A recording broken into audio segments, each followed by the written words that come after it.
Welcome, Hordlings, to another GameHorder production. I am proud to present to you Might and Magic 2, Gates to Another World, 1988 goodness. This LP is dedicated to StinkyWizzleTeats. It is time for party creation. Who shall be joining us on this adventure?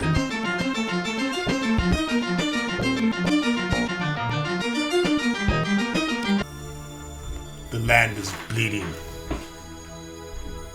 Monsters kill and devour without warning. It is a time for heroes. The lords of the land have sounded the trumpets of fate. Who will heed the call? Somewhere in a faraway land made of hot desert sand, he awakens. After tossing two beautiful and unknown women from his frame, he stands up. The low light of the room casts dark shadows across its corners. There it is again, that tiny twitch in his mind, like a rope harnessed to his very being that keeps pulling him to far away in the unknown. He doesn't know why, but he knows he must answer the call. He dons his loincloth since he sold his ultimate plate to pay for his bar tab, and then he lumbers from his room, from this place, and into the new dawn. A new adventure awaits. And Luglug, the barbarian, will meet it all head on. Hello everyone, Luglug here again. Did you miss me? Ooh, I want to be half-orc. Make me half-orc. Thank you. Evil? Aw, I gotta be evil? Okay.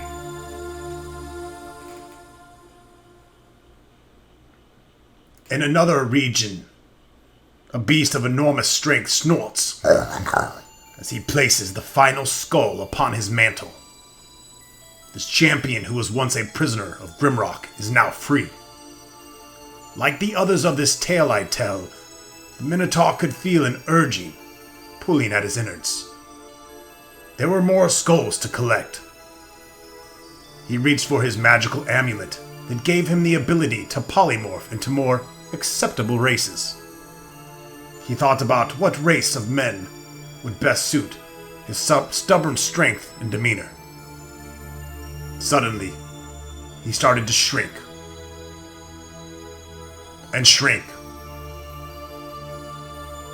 And shrink more, until his giant horns had been replaced by a horned helm, his snout by a blunt broken nose and an oily beard. This will have to do, he thought to himself.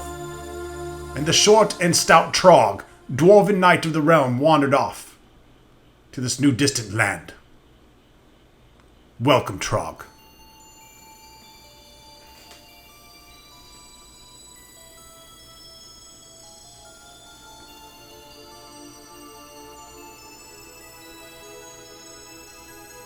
In another faraway place, the dojo was hot and the air was thick with the blood of his opponents, all 69 of them.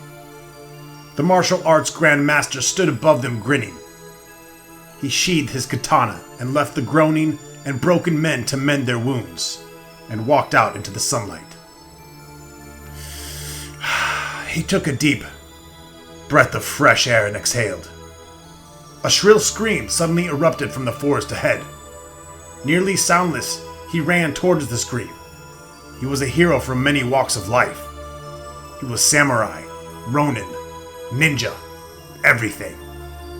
He reached the bloodied and battered damsel just in time to hear her utter one sentence. Please help us. My town, Middlegate, is being attacked by monsters every moon.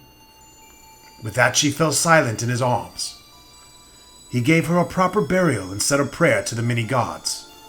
It seems once again, this ninja master was needed. And if one thing is certain, it is, You no messa with Lo Wang. We welcome the ninja. An evil for the first time in GameHorder history. Lo Wang to the party.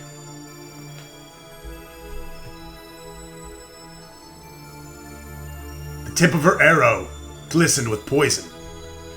Her mark was a league and a half away, but yet she could see him, no, sense him, and his heart beat. A heart that wouldn't beat for much longer. She loosed the adamantite poison-tip arrow, and it flew silent as a night bird through the air. Her mark fell instantly to the ground. His heart as silent as the whispers she heard in her head. Whispers always whispering, always wanting and beckoning. She knew it was time to move on from this place. She had killed for fortune and fame and even fun, but she knew there was more to her life's journey than assassinations and archery contest. Back at her hovel, she gathered her favorite bow she had as a little girl, kissed her pet snakes goodbye, and walked out into the night. She would travel many moons to reach her new destination. What would it hold for her? Could it help her find her path? Maybe even her true name. A new path to slither down and seek solace in its silent serenity. She was lithe, agile, quick, and deadly, much like the name she had been given. She was the archer, known as Viper.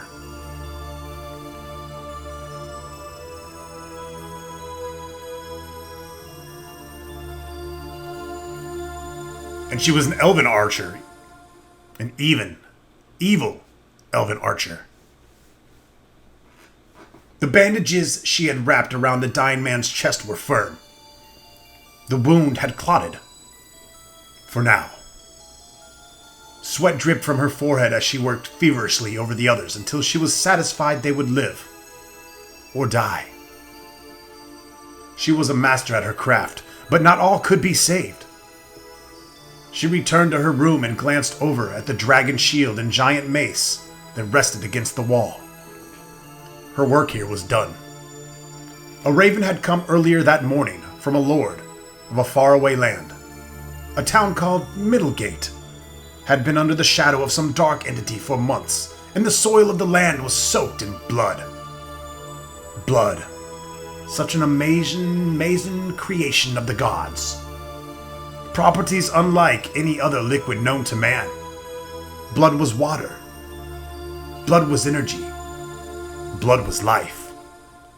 She picked up her equipment, which she knew she would sell to help pay for her journey to this new land.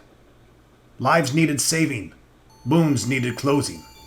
Clot, the cleric, was ready for the challenge. We welcome you, Clot. Your healing prowess will be needed. Who will be the final companion for this party?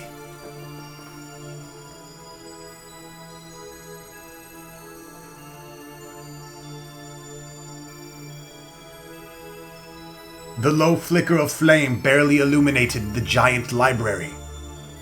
His bony, almost skeletal hand reached out to turn the page of another dark tome he had hovered over for God knows how long.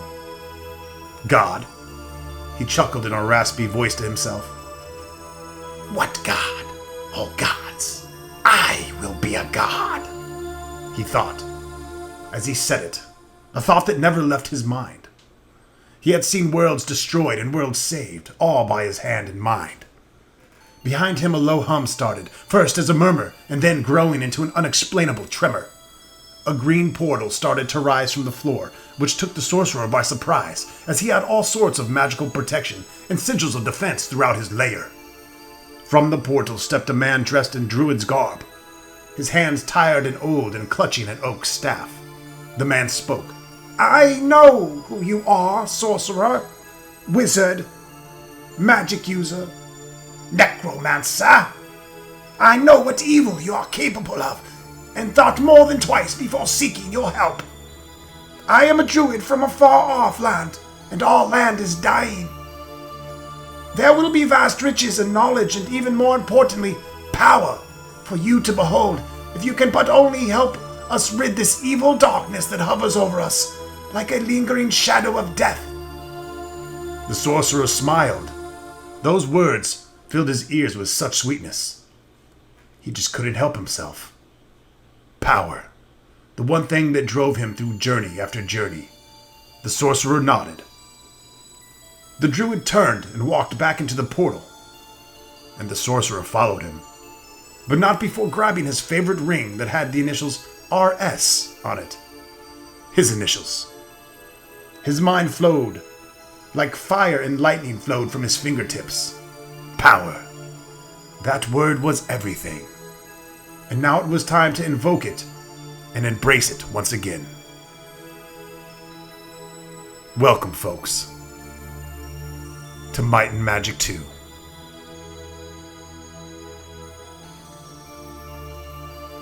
Hope you enjoy the ride. And the pre-scripted story I wrote.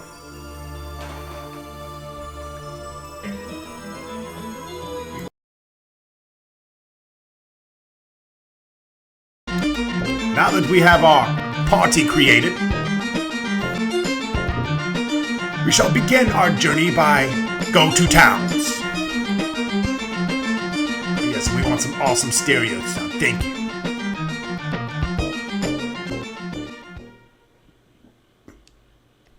We will have to reorder our party once we're there, and ignore the Egret name.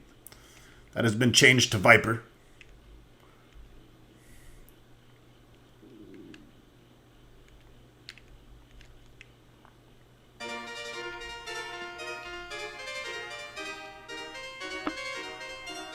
The spirit of Korak proclaims, Fantastic adventure awaits you.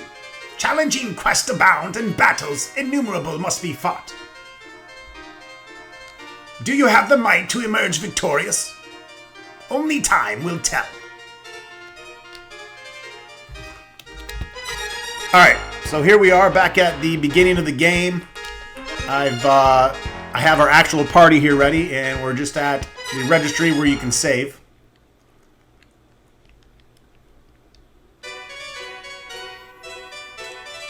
This is just an introductory video, so we'll be going over the characters and their stats and everything that I finally rolled. I didn't want to bore you guys with the character creation of me rolling, so that's why we did a cool scripted intro instead, and then popped right here to the start of the game. I've been in 1 or 2 fights just to test everything out. I've been to the equipment shop and bought basic equipment, so we don't have to go through that, but we will go over all the characters in detail. Alright, let's go over the party. I'm still learning the controls here. We're obviously working with the Super Nintendo version of Might and Magic. There was much research and thought put into this before I decided on this version, because it is a censored version compared to the Mega Drive / Genesis / PC versions. However, it is also graphically and audio-wise superior to those versions as well. The other reason I chose this was because the censorship that is basically just the bars and taverns have changed the names of the beers to names of like soda and cola and things that are less likely to inspire a child to go out and buy a 6-pack of Budweiser, I guess. We all know how Nintendo was back in the day. We can live with it. There was a couple other changes. One of the monsters that attacks you with a bloodied limb, his weapon was changed to a club. Some small things like that. I didn't really see anything that was make or break on the censorship. So I decided to go with this version, also because there's a lot less LPs of it on YouTube. Plenty of Genesis ones out there if you want to watch those. Fucking have at it. We will be switching to the PC of the rest of the PC versions of the rest of the Might and Magic, starting at 3. There is a Might and Magic 3 on the Super Nintendo, but I'm pretty sure at this point PC had kind of taken over the graphics as far as the best graphics in the industry at that time. But we'll cross that road once we get there. So for our options, we can rest, search, unlock, view character, delay, disposition, auto map, sound, bash, dismiss, exchange, protect. All kinds of things. Many more options than we had in Might and Magic 1. Which, by the way, if you haven't watched, you need to go watch that shit now.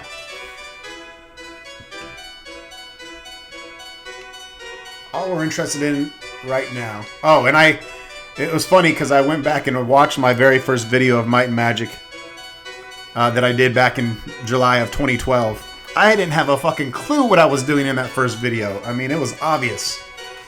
I had just booted it up and had played for the first time in 2 decades.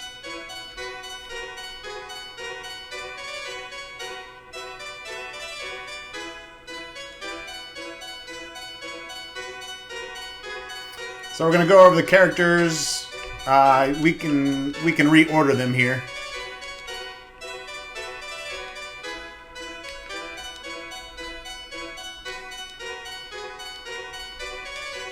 Get the party in the correct order.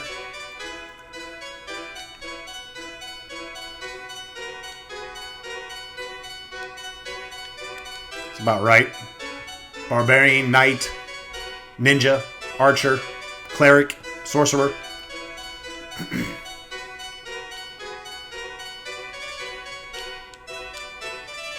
Lug, the male evil half-orc barbarian. Starting out with 19 hit points. I bought him some scale armor, a helmet, and a halberd. Actually, he found the halberd, I think. Like I said, I did 1 or 2 fights just to get the feel for the game so I wasn't fumbling and bumbling around here when I started the actual Let's Play. He actually started with that bullwhip. I haven't been back to shop to sell anything. Might 22. Intelligence 16. Perception 18, or excuse me, personality is 18. Endurance 20. Speed 19. Accuracy 21 and luck 18. Also, he had a huge age reversal since the first game. He's back down to 18 years old. How nice it must be to be able to reverse the years. Trog, our male evil dwarven knight. All that Minotaur cooped up in a little dwarven body is going to make for some good Let's Plays. Might 21, Intelligence 16, Personality 19, Endurance 20, Speed 18, Accuracy 21, and a luck of 20. Equipped with a spear, ring mail, small shield, and helm. The thing about Might and Magic 2 that's greatly different than the first game is your stats can go up much higher in this. So the starting stats really aren't a big deal. You can just roll whatever and probably start the game, and you can increase these stats, throughout the game with not too much hardship. I believe they go up to 255. Hopefully they don't roll over to 0 after that. But you are going to see some odd things, like our fighters are going to have high intelligence, and our mages are going to start with high strength, things like that. Because I sat here and I rolled until I had a good set of 20s and 19s and 18s. I made sure that every character started with a good endurance, so we'd get good hit points from the get-go. Same with speed, accuracy. I wanted those to be high in all the characters, and then I focused on the primary trait for that class. You don't mess with Liu Wang. The male evil human ninja. First time Liu Wang. I made the entire party evil because I felt like it, and that's been kind of my thing lately. Liu Wang, 18, 17, 18, 19, 18, 21, 17. Gave him a lot of accuracy. He will be kind of our robber in this game, hopefully. He does well at removing traps. We shall see. Viper, a new character. Female evil elven archer. Might 18, intelligence 17, 15, endurance is 16, speed is 20, accuracy is 22, and luck is 20. No one knows the true name of the one known as Viper. Well, maybe somebody does, but maybe it shall be revealed one day. For now, she goes by Viper. Clot the Cleric is back again, female. Something happened to her along her journey. Probably something not good, but she's evil now. She's an elven cleric. She got stuck with low might because I rolled so well on the rest of the shit. So she has 17 intelligence, 20 personality, 20 endurance, 20 speed, 21 accuracy, 19 luck. She's bashing heads in with them all. She had to sell the dragon shield and mace to get to this new land but she did come with enough gold to purchase a maul, some ring mail, a small shield, and a helm. And last but never least, Ronstock, male evil, human, sorcerer, wizard, necromancer, demigod. With 21 might. He's feeling strong. 20 intelligence, 17 personality, 18 endurance, 21 speed, 18 accuracy, and 16 luck. Wielding a dagger in padded armor.